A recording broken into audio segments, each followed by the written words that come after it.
श्री राधे। राधे मेरी स्वामिनी, मैं राधे को दास, जन्म जन्म मोहि दीजिए श्री वृंदावन वास। आप सभी को राधे राधे। रात के 9:30 बजने को हैं और आज मुझे थोड़ा सा विलम्ब हो गया घर के काम निपटाने में। मुझे लगा थोड़ा लेट जाऊंगी क्योंकि सब लोग जुड़ेंगे, लेट जाऊंगी तो ज़्यादा ये समय उचित रहेगा। और सबसे पहले आप सभी को शिक्षक दिवस की बहुत सारी शुभकामनाएं। जो भी लोग देख रहे हैं सभी को शिक्षक दिवस की ढेर सारी शुभकामनाएं। सभी को राधे राधे, सभी को मेरा सादर नमन। तो कल हम लोग श्रीमद् भागवत की कथा कल से मैंने शुरू की तो उसमें मैंने पहला अध्याय शुरू किया था, जिसमें श्रीमद् भागवत की कथा में कल हमने सुना था कि नारद जी, दीप्ति त्रिपाठी राधे राधे, नारद जी जो है जा रहे होते हैं, भ्रमण कर रहे होते हैं, तो वो देखते हैं कि वृंदावन में एक युवती है जो 2 पुरुष सोए हुए रहते हैं और वो उनके पास बैठ के विलाप कर रही होती हैं। तो वो उनसे पूछते हैं कि हे देवी, आप कौन है और आप इस प्रकार क्यों विलाप कर रही हैं, आपके दुख का कारण क्या है। तो वो बताती हैं, वो भक्ति देवी रहती हैं और वो बताती है कि मेरा नाम भक्ति है और ज्ञान और वैराग्य नामक ये मेरे दोनों पुत्र हैं और अभी तक तो ठीक था, लेकिन कलयुग के आते ही ये दोनों अचेता अवस्था में चले गए हैं। और सबसे आश्चर्य की बात तो मुनिवर ये है कि मैं अभी तरुणी हूँ और मेरे पुत्र मेरे सामने वृद्धावस्था में है, ऐसा कैसे हो सकता है। तो नारद जी को जब ये सुनते हैं तो वो ध्यान लगाते हैं, बोलते हैं कि अच्छा आप विलाप मत करो, मैं अभी आपकी इस दुख का कारण पता करता हूँ।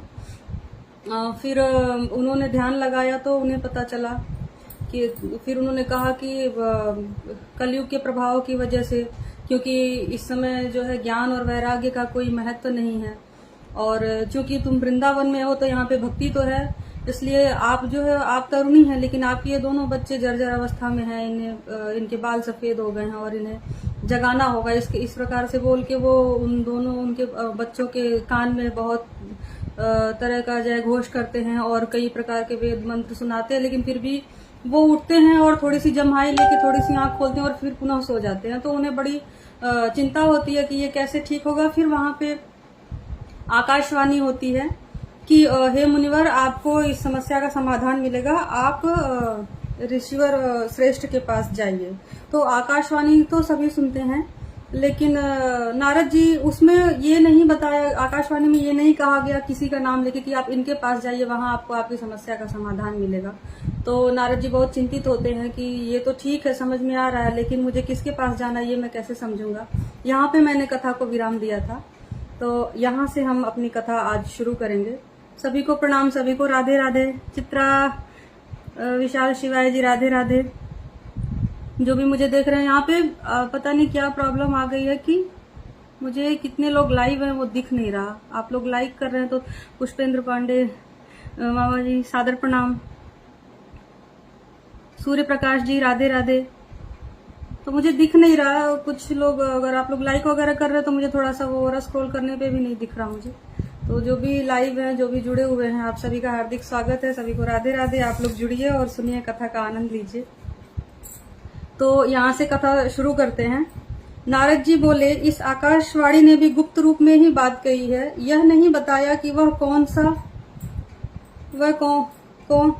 यह नहीं बताया कि वह कौन सा साधन है जिसे किया जाए जिससे इनका कार्य सिद्ध हो। वे संत न जाने कहाँ मिलेंगे और किस प्रकार उस साधन को बताएंगे। अब आकाशवाणी ने जो कुछ कहा है उसके अनुसार मुझे क्या करना चाहिए।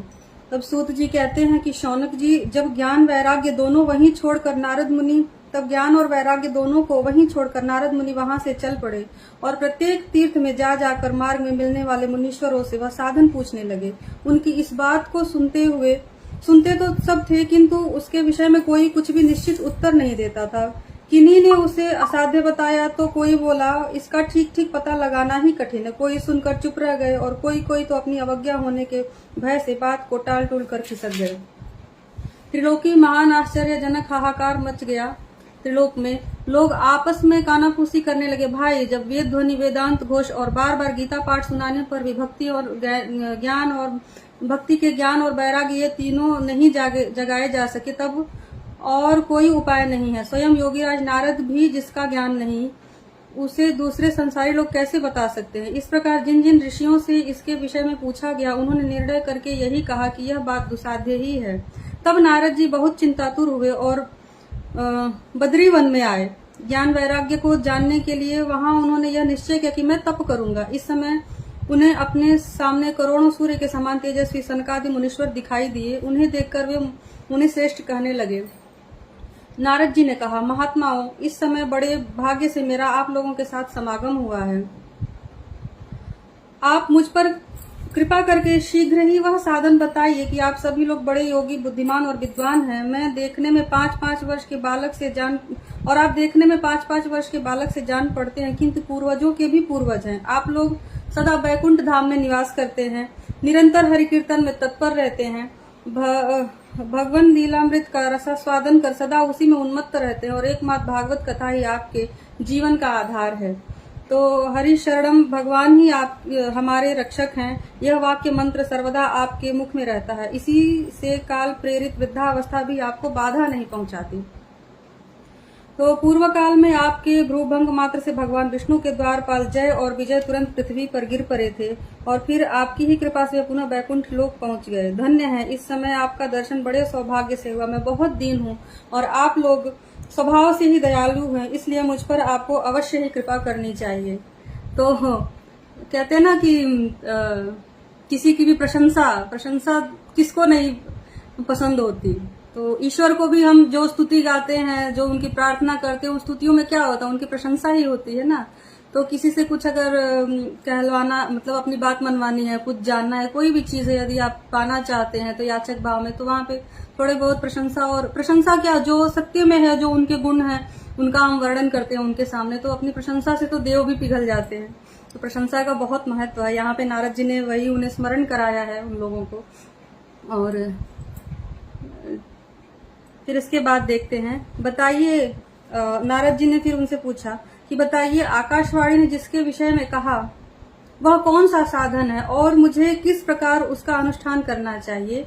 आप इसका विस्तार से वर्णन कीजिए। भक्ति, ज्ञान और वैराग्य को किस प्रकार सुख मिल सकता है और किस तरह इनकी प्रेम पूर्वक सब वर्णों में प्रतिष्ठा की जा सकती है। तब जो सनकादि ऋषि थे उन्होंने बोला कि देवर्षि, आप चिंता न करें, मन में प्रसन्न हो, उनके उद्धार का एक सरल उपाय पहले से ही विद्यमान है। समस्या है तो समाधान भी है।